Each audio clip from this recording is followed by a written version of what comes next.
Have you ever wondered how a simple idea, just a little spark, spins up and becomes a business that actually changes the world?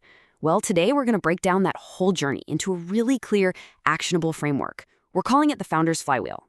Let's jump in. So, what really is that secret sauce? Is it just pure luck, being a genius, having a ton of cash to start with?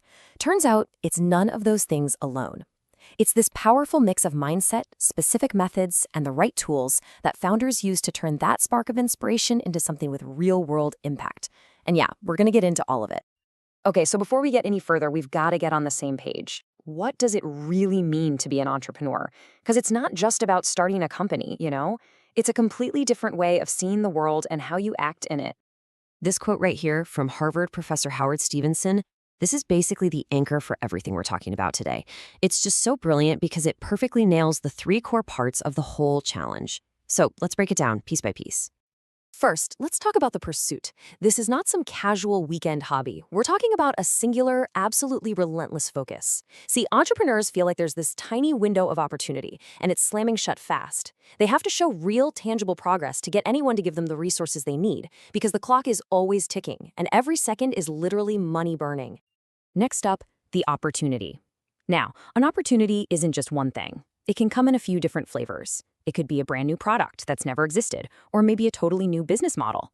Or it could be a better or cheaper version of something that's already out there. Or you could even take something that exists and sell it to a whole new group of people who've never seen it before. And finally, this is the big one: beyond resources controlled. This is where the rubber really meets the road. Founders almost never start with everything they need. They're usually starting with just their own skills, their personal network, and whatever money they've got in their own pocket. This is where you hear that term bootstrapping, stretching every single dollar, wearing a dozen different hats, and cutting every possible expense just to stay alive. So what kind of person actually thrives in that kind of high-pressure environment? Well, they're doers, not just dreamers. They're totally action-oriented. They're incredibly motivated and creative, but they're also laser-focused on getting results. They take full responsibility, they're self-confident, and they can be both a visionary thinker and a relentless doer. Sound like anyone you know? It all sounds pretty exciting, right? But what's the catch?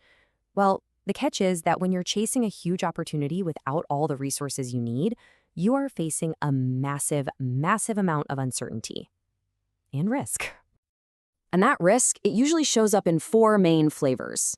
First, you've got demand risk. The big question: will people actually want this thing? Then there's technology risk. Is it even possible to build this? Can it be done? Next is execution risk. Can we find and manage the right team to actually bring this vision to life? And finally, the big one, financing risk. Can we get the money we need to make it all happen? A founder's job is to stare down every single one of these hurdles and just find a way over them. So if every great venture starts with an opportunity, where do those opportunities even come from? Well, they all start as simple ideas. And that means we have to talk about creativity. Now, it's really important to get this distinction. Think of it like this. Creativity is that sudden flash of lightning, that amazing new idea. But ideation, that's the process of actually building the lightning rod to capture that energy, channel it, and turn it into something useful. One's a spark, the other is the whole system. The problem is we all have these mental blocks that get in the way. We're taught in school to always find that one right answer. We get way too hung up on logic, we follow rules without ever questioning them, and we're just terrified of making mistakes. But honestly, the biggest barrier of all is just that little voice in your head that says, "I'm not a creative person." But here's the really good news. Creativity is a muscle. You can train it. You have to start expecting and even tolerating failure, seeing it as a way to learn. You have to constantly ask, what if? Give yourself and your team the time and space to just explore. And maybe most important, start looking at problems not as roadblocks, but as really interesting challenges to solve. Okay, so you've got the mindset down and you're working on flexing that creative muscle. Now you need the right tools for the job. These are some proven techniques for managing innovation and turning those abstract ideas into something you can actually see and touch. First up, the old classic, brainstorming. We've all done it, right? But the number one rule gets forgotten all the time. In this early stage, it is all about quantity, not quality. You want 100 ideas, even if 99 of them are terrible. Why? Because judgment is the enemy of creativity. That one golden idea might be hiding behind a dozen really silly ones. Next, we have mind mapping. This is such a great way to tap into how our brains actually work. I mean, we don't think in straight lines and bullet points, right? Our brains work in these big, sprawling networks of association. You just start with one idea in the middle and let your thoughts branch out. You'll start to see these surprising connections you would have totally missed if you just made a simple list. And then prototyping. This is where ideas finally get real. A prototype is not supposed to be a perfect first version. No way. Its only job is to teach you something.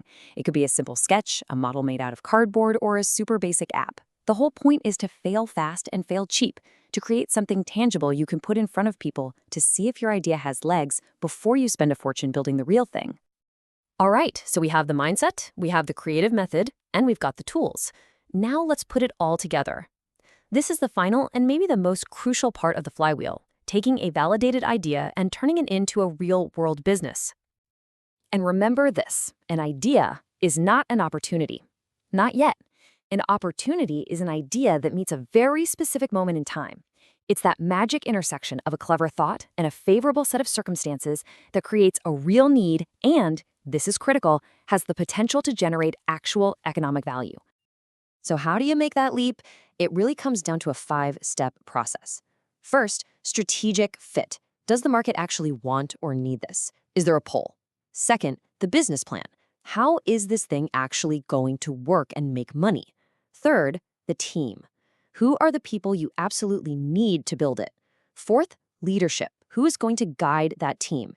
And fifth, resources. What do you truly, truly need to get this off the ground?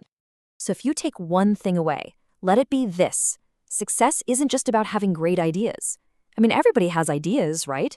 Successful entrepreneurs are masters of evaluation. They are brilliant at filtering through all their ideas to find the very few that can actually become real opportunities. And then they have the relentless focus to make them happen. The real skill isn't just creation, it's curation.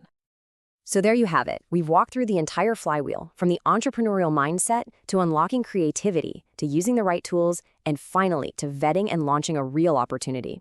You've seen the playbook. The only question left is, what opportunity are you going to pursue?